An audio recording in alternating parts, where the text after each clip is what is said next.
Assalamualaikum warahmatullahi wabarakatuh.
الحمد لله نحمده ونستعينه ونستهديه ونعوذ بالله من شرور أنفسنا وسيئات أعمالنا ما يهدي الله فلا مضل له ومن يضلل فلن تجد له وليا مرشدا أحمده وأشهد أن لا إله إلا الله وحده لا شريك له له الحمد وله الملك وهو على كل شيء قدير وأشهد أن سيدنا محمد عبده ورسوله صفيه وحبيبه وخليله اللهم صل وسلم على سيدنا محمد عبدك رسولك النبي الأمي وعلى آله وأزواجه وذريته كما صليت على سيدنا إبراهيم وعلى آل إبراهيم وبارك على سيدنا محمد عبدك رسولك النبي الأمي وعلى آله وأزواجه كما باركت على سيدنا إبراهيم وعلى آل إبراهيم في العالمين إنك حميد مجيد.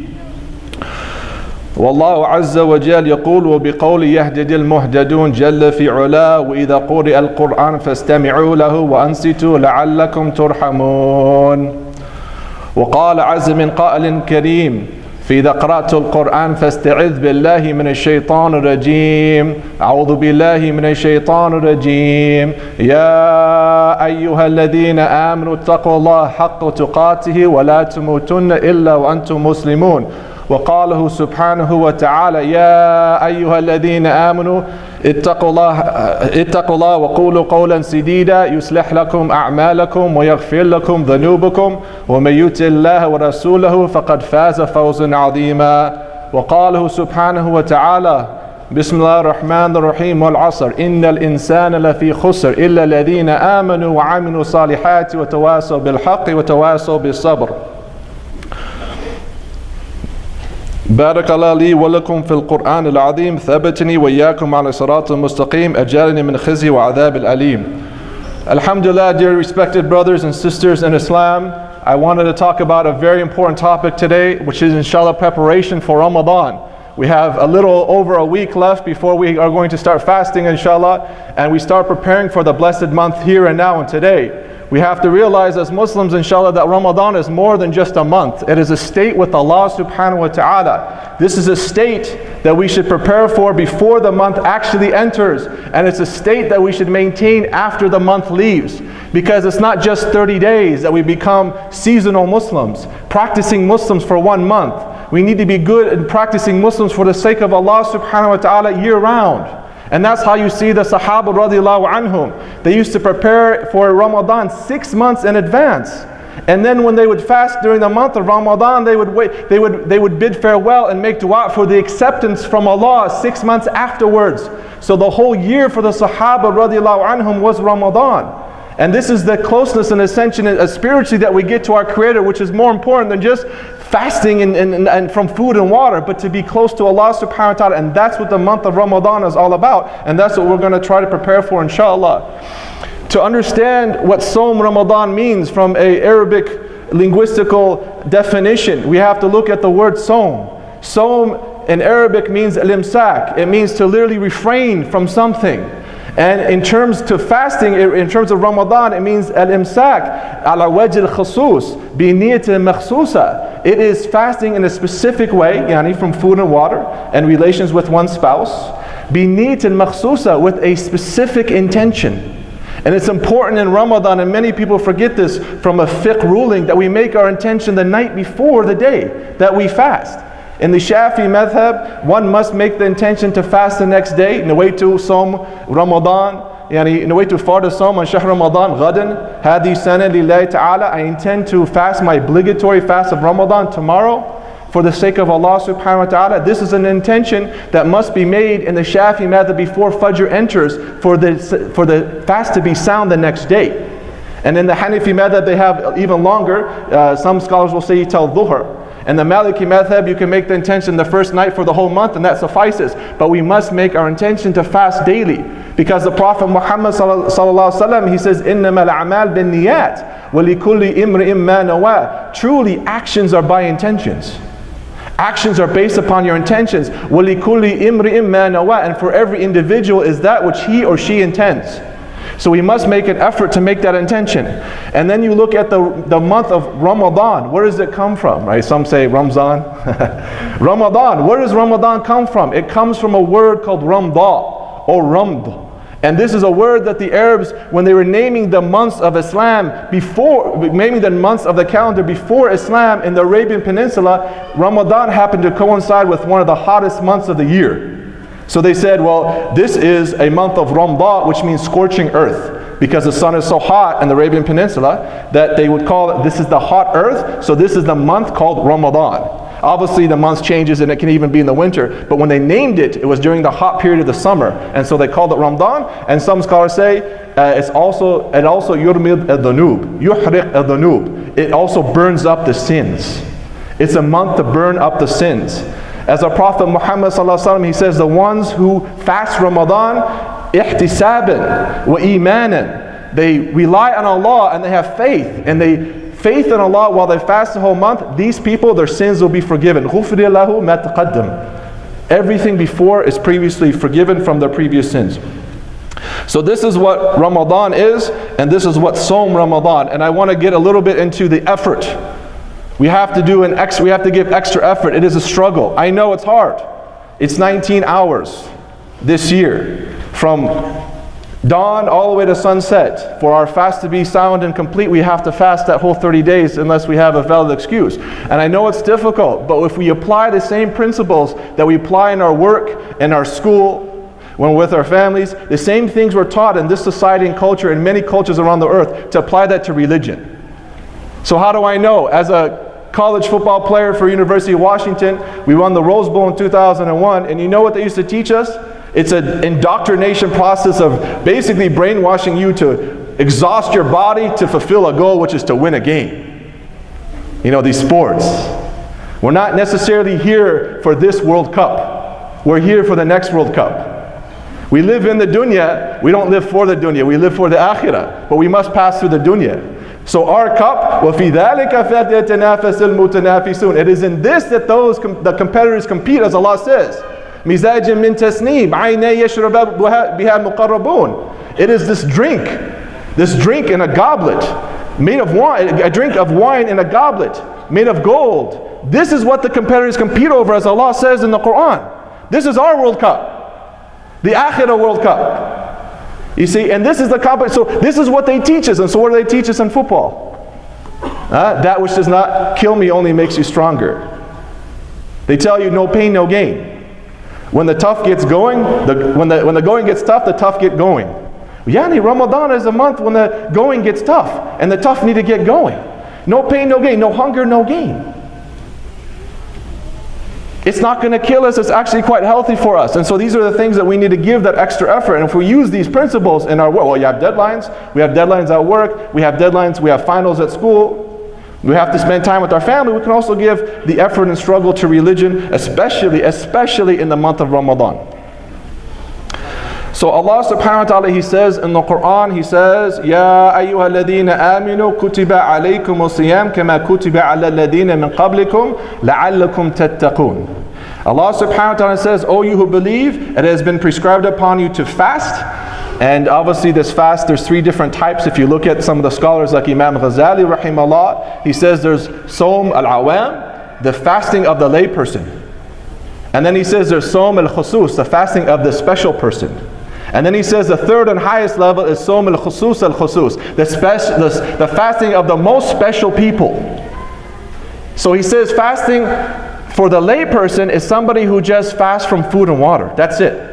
And in this understanding we see the Prophet Muhammad sallallahu alaihi wasallam, he says, Kam min Sa'am laysa lahu illa ju' wal atash. How many people who fast, they don't have anything except for hunger and thirst.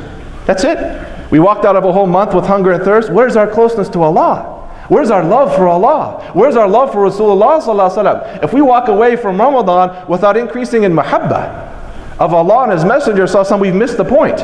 And then we become one of those people that, they only have thirst and hunger in Ramadan and that's it. So our Prophet Muhammad sallallahu alaihi wasallam tells us this. And so we see this, the Sawm of the layperson, they fast from food and water and relationship with one spouse. Then he says the second level is those who are special. Those are the ones who fast from haram. They fast from haram inside Ramadan and they fast from haram outside Ramadan. They refrain. They refrain their limbs from committing things that are disliked to Allah subhanahu wa ta'ala. And the scholars, they say, Men ja'a batnuhu shaba'at jawarihu. وَمَنْ شَبَعَتْ بَطْنُهُ جَعَتْ جَوَارِهُ. Yani, they say that whoever their stomach is full, then their limbs are hungry. You want to touch and feel and taste them. And whoever's stomach is hungry, then their limbs are full. They protect themselves. They refrain from haram. Imam Ghazali makes a good point. He says, how come in Ramadan we fast from what is halal? Because food and water is halal. We fast in the daytime from halal, yet we commit haram outside Ramadan. We don't fast from haram outside Ramadan, but we fast from halal inside Ramadan. It's just during the daytime we can't eat or drink. So this is the type of person who fasts from the things that Allah has prohibited. And then the third and highest level is called Sawm al-Khusus al-Khusus. Fasting with the most special people, and those are the people, Man sama an kullu shay siwa Allah. They fast from everything except Allah. Yani their hearts are constantly in awareness, in consciousness of Allah subhanahu wa ta'ala in everything they do, they say, they see, they think. They're always in a state of awareness and in presence with Allah subhanahu wa ta'ala. This is the highest level of fasting. May Allah make us of those people. And that's also one of the most difficult levels to reach. But inshallah, Allah subhanahu wa ta'ala's grace is great. So the reason why we fast, obviously Allah says, كَمَا كُتِبَ عَلَى الَّذِينَ مِنْ قَبْلِكُمْ, as it has been prescribed upon those who came before you. If you look, for example, in the King James Version of the Bible, this is the Christian's Bible. it actually talks about Isa, Jesus Christ. He fasted for over 40 days when he was tempted by Satan in the desert. And we as Muslims are following the tradition of Isa alayhi salam by fasting the month of Ramadan, just like he fasted 40 days. لَعَلَّكُمْ تَتَّقُونَ. And then the Prophet Muhammad sallallahu alaihi wasallam, he says, as-sawm nifs al-sabr. And then another hadith he says, as-sabr nifs al-iman. That fasting is half of patience. And another narration, a different one, he says, patience is half of iman, half of faith. That makes fasting itself a quarter of faith. A quarter of our faith comes from siyam.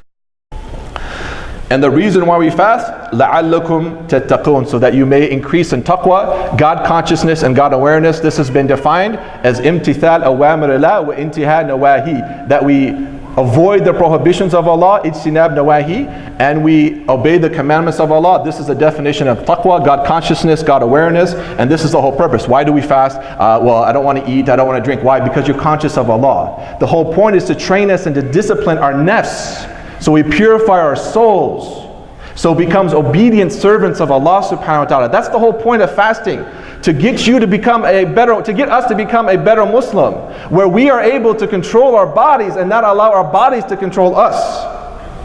You see, it's quite liberating in Islam when you're able to control your body and your nafs and your desires and your lust, and we do not allow, it's actually slavery, bondship, if we allow our nufus and our desires and our lust to control us.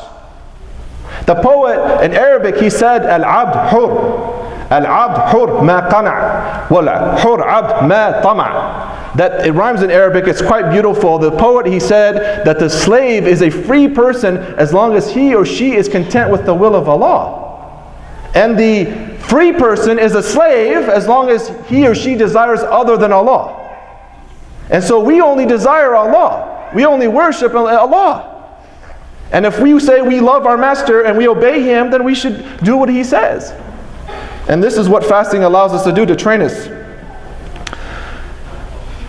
Then Allah subhanahu, and then obviously they found many health benefits now. So if you can do some research medically and scientifically what the benefits are. They've actually found that fasting, especially every other day, which we call the fast of Dawood. The greatest fast, supererogatory fast in Islam, is called Som Dawood, the fast of David, which is intermittent fasting every day. They're finding now that this helps rejuvenate the cells and increase the immune system. It actually decreases the possibility of cardiovascular disease. It decreases the possibility of kidney cancer. It also decreases the possibility of diabetes. And they're finding it prolongs life. It prolongs a life and a healthier life, and a longer life by fasting. These are non-Muslim doctors and scientists that are finding out this information, and it's something our Prophet Muhammad ﷺ told us over 1400 years ago about the fasting of Dawood, intermittent fasting. And it's us as Muslims who have to believe the word of Rasulullah ﷺ over scientists and doctors. We say, oh mashallah, look at this new research. Yeah, 1400 years ago we knew this. But all of a sudden it means something because some non-Muslim today who's a doctor says so. Rasulullah ﷺ is more truthful. He's sadiq al-amin. He's the truthful, the trustworthy, and we should trust his words more than anything. Shahr Ramadan alladhi unzila fil Quran. The month of Ramadan is the month in which the Quran was revealed. When was the Quran revealed? The 17th of Ramadan, during the time of the Prophet Muhammad sallallahu alaihi wasallam, when he was in the cave of Hira, and he received the first word in the Quran, which is read. Iqra. It wasn't play, it wasn't watch, it wasn't shahid, il'ab. It wasn't, do these things. It was iqra, read, learn, recite. Iqra bismi rabbika alladhi khalaq. First verse ever revealed to the Prophet Muhammad sallallahu alaihi wasallam on the 17th of Ramadan, which was the Laylatul Qadr, the night of power during that time. And later on becomes the 17th, which is the Battle of Badr years later. Huda lin-nas, it is a guidance for people. وَبَيِّنَاتٍ مِنَ الْهُدَى وَالْفُرْقَانِ فَمَنْ شَهِدَ مِنْكُمُ الشَّهْرَ فَلْيَصُمْ. It is a guidance for people, and it is a clear evidence and guidance and a criterion. And whoever attends this month, whoever lives in this month, then they shall fast. And we, as dear respected brothers and sisters, every year they have what's called a New Year's resolution in this culture. They say, oh, it's January 1st, it's New Year's. What's your New Year's resolution? They say, well, I want to lose 20 pounds. I'm going to start exercising, I'm going to cut out sugar, or I'm going to buy that car I want, or I want to get that iPhone, right? New Year's, we have Ramadan resolutions. We as Muslims, as a community, have Ramadan resolutions. And my question is, what is your Ramadan resolution? What is my Ramadan resolution? What do we want to increase this Ramadan and continue to do for the whole year to bring us closer to Allah subhanahu wa ta'ala? What is it that we want to leave? What bad thing or sin, and we all know ourselves, and nobody's perfect, and we never judge other people. We have enough on our own shoulders. My teacher used to say, the smallest sin on one's neck is greater and more significant to that person than all the sins of mankind. What do I have to do with the sins of, I'm going to answer to Allah Yawm al-Qiyamah about what I did, not what everybody else did. Why am I concerned about everybody else? I should be more concerned and most concerned with myself and curing and fixing myself. So what do I want to leave this Ramadan? What do I want to continue for the following year? That is an important question we all need to ask ourselves for our Ramadan resolution. We spend 11 months out of the year for the dunya and everything in it. We can at least take 1 month to spend for Allah subhanahu wa ta'ala's sake. Imam Nawawi rahimahullah ta'ala, he mentions a story about 3 men in a cave, and this is significant to the month of Ramadan. He says there are 3 men in a cave. It's a story. He says they see a mountain, a cave that they go into, and when they enter the cave, all of a sudden a rock, a boulder, collapses on the door of the cave, and they're in there, and it's dark, and they can't see anything. But they start to feel these hard things that feel like rocks or some kind of ruby or some kind of rock on the ground. And one of them says, you guys, this is just gravel, it's just rocks. What are you doing? Just stop playing with it. So he doesn't take any of it. The second man says, what, this kind of feels like gold, silver and diamonds and rubies and pearls. It feels like jewelry. And so he says, what, just in case, so we can't see anything, but just in case, I'm going to put some in my pockets. And the third man, he says, what, I'm pretty sure this is jewelry and this is gold and silver and diamond. I'm pretty sure. So he takes as much as he can. He puts in his pockets, he puts in his mouth, he puts in everywhere he can. He puts these items inside his clothing and himself. And then all of a sudden the boulder falls down. They rush out of the cave collapses completely, and they can't go back. And every man looks at what he has or what she has, and they see that it was actually diamonds and rubies and gold and silver and pearls. And the one walked out with nothing, and one walked out with a little bit, and the other one walked out with everything. And now he's a rich man. And we need to be spiritually rich in the akhirah. The Prophet Muhammad sallallahu alaihi wasallam, he says, "Laysa al-ghina kathrat al-ard." This is a really important hadith. "Walakin al-ghina ghina an-nafs." That true richness is not a lot of commodities or items or stuff. True richness is richness of the soul. True wealth is wealth of the soul. That's the true ghina. So this cave is an analogy to Ramadan. Some of us will walk away with nothing, some of us will walk away with something, and some of us will walk away with everything. And we need to take advantage of this month like that man did in the cave. How are we doing on time?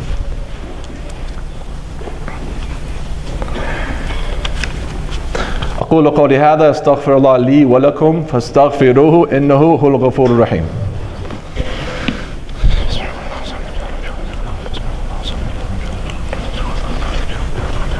الحمد لله رب العالمين حمدا يوافي نعمه ويكافي مزيدا اللهم صل وسلم على سيدنا محمد مفتاح باب لرحمة الله عرض ما في علم الله صلاة وسلاما دائمين بدوام ملك الله وعلى آله وصحبه ومن والاه يا أيها الناس إني أوصيكم ونفسي بتقوى الله فنتق الله ربه اللهم اغفر للمؤمنين والمؤمنات وارحم المؤمنين والمؤمنات وعافي عن المؤمنين والمؤمنات. Alhamdulillah, dear brothers and sisters in Islam, for our second part of our khutbah and talking about the month of Ramadan and preparation thereof, I want to talk about some stories. We talk about Ramadan being more than just a month, it's a state with Allah. Before, during, and after Ramadan. And I want to talk about some encouraging stories that will help us prepare, as well as give us the strength to give the extra effort and struggle in this beautiful and blessed month. It's important for us to realize, because obviously, we have the long days in Seattle, what other people are doing and how their fast is. I can tell you right now, when I fasted in Yemen 4 years ago, when I was studying there, it was still during the summertime, and we're talking about 135 degrees Fahrenheit. 4 years ago in Ramadan, and it's still a long day, but not as long as here, which is cool and moderate temperature. The first day of Ramadan, when the adhan of Fajr went off, the electricity shut off the whole day.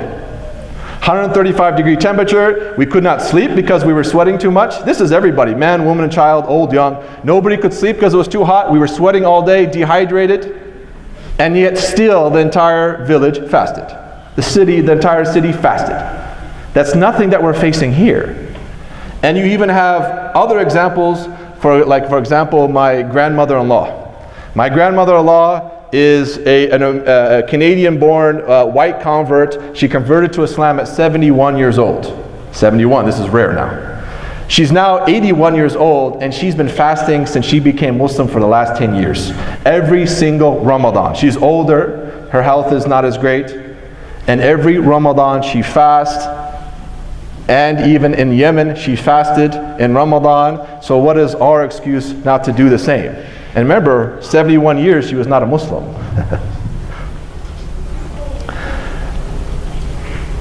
I was reading an article last year about a Lebanese man who's a restaurant owner.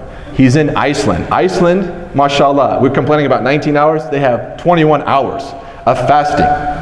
They break their fast at 11:30 p.m. That's when Maghrib comes in, and then they also start their fast when Fajr comes in at 2:30 p.m., 2:30 a.m. That's 3 hours, 3 or 4 hours, 3 hours of suhoor.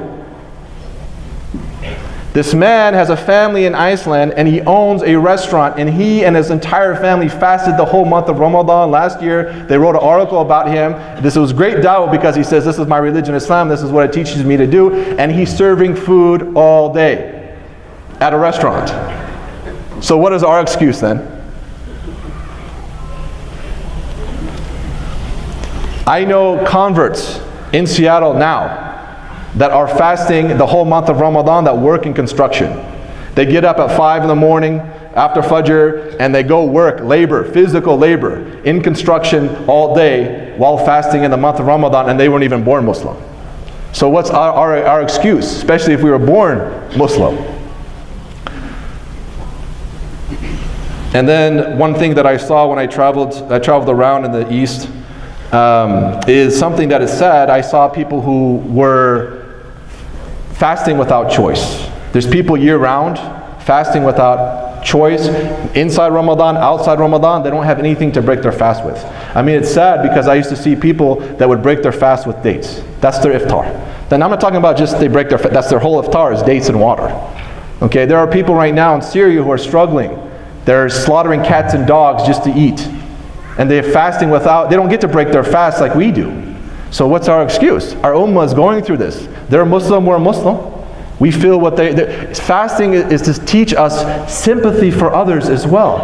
Gratitude, patience, learn how to refrain ourselves and to be sympathetic to others who are going through harder times than we are. How are you supposed to know what it feels like to be hungry or to be thirsty unless you go through it in Ramadan? You want to know how your brothers and sisters are feeling abroad? Only they don't break their fast with this huge 5-course meal and then pray Maghrib, later on. These people are fasting and they don't get an option. And if we don't understand what it feels like, we will never know what they're going through. We'll never have sympathy or care for them. We will not try to help them because, I have a better life. It's more convenient, easy for me. So we need to experience that and taste a little bit what others in this ummah are going through the month of Ramadan, and that's part of the reason why we fast. But of course the first reason is because of obedience of Allah subhanahu wa ta'ala.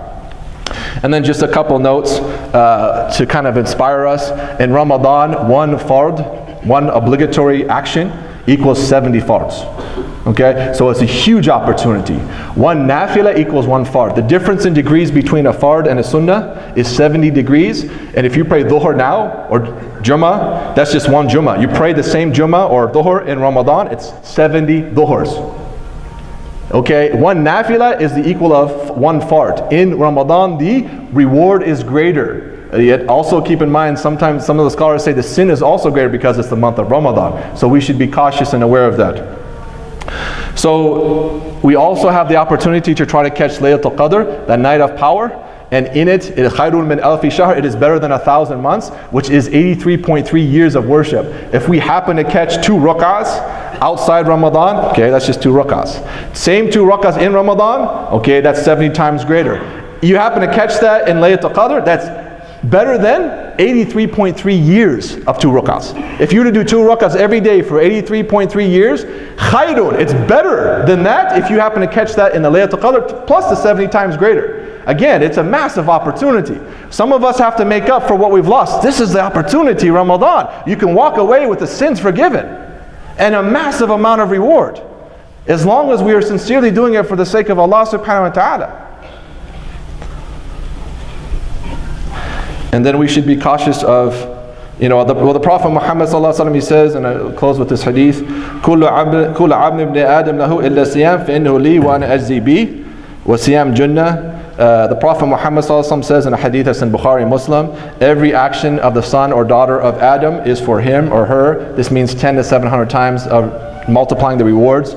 And he says, except illa siyam, except for fasting, فَإِنَّهُ لِي. Except for fasting, it is for me, and I shall reward accordingly. And the reason why is because nobody knows you're fasting except in the month of Ramadan, except Allah subhanahu wa ta'ala. And so therefore it must be sincere for His sake, because it's not an outward action that people see you do, like fasting or praying or hajj or something like that. And so it's more pure for Allah, and it's not for showing off or doing it for the people's sake. And so Allah rewards greatly. وَأَنَا أَجْزِي بِهِ. It is an unlimited amount of reward, not 10 to 700, unlimited amount of reward while fasting this month. And a siyam junnah, and fasting is a protection, as the Prophet Muhammad sallallahu alaihi wasallam says. He says, if any one of you is fasting, they should not speak evil or obscene, and they should not shout a lot, should not shout in the month of Ramadan. And if anybody curses them or insults them, they should say, truly I am fasting.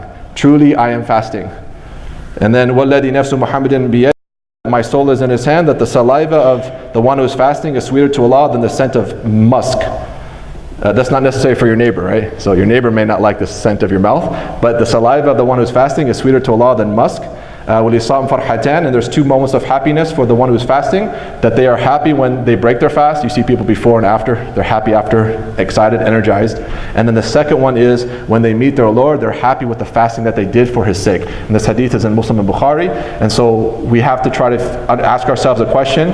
Are we happy with the fast and the state that we're in now? If we were to meet Allah, وَمَنْ أَحَبَّ لِقَاءَ اللَّهِ أَحَبَّ اللَّهُ لِقَاءَهُ وَمَنْ كَرِهَ لِقَاءَ اللَّهِ كَرِهَ اللَّهُ لِقَاءَهُ. Whoever loves to meet Allah, Allah loves to meet that person. And whoever dislikes to meet Allah, Allah dislikes to meet that person. Inshallah, we would love to meet Allah subhanahu wa ta'ala when the time and place is right and our appointed term is up. But we have to ask ourselves a very serious question, and I close with this. Are we in a state right now where we love to meet Allah? Are we content and in a state where we'd love to meet Allah? And if not, then we need to try to do things to become better Muslims and do that which is beloved to Allah, so that we will love to meet Him, therefore He will love to meet us. And may Allah give us the love of Himself for us, and may Allah give us true love of Him and obedience of Him, and give us the state where we are content and pleased and love to meet Allah subhanahu wa ta'ala. اللهم اغفر للمؤمنين والمؤمنات وارحم المؤمنين والمؤمنات وعافي عن المؤمنين والمؤمنات ربنا آتنا في الدنيا حسنة وفي الآخرة حسنة وقنا عذاب النار. اللهم اهدنا فيمن هديت وعافنا فيمن عافيت وتولنا فيمن توليت وبارك لنا فيما أعطيت وقنا شر ما قضيت فإنك تقضي ولا يقضى عليك وإنه لا يذل من واليت ولا يعز من عاديت تباركت ربنا وتعاليت فلك الحمد على ما قضيت نستغفرك ونتوب إليك.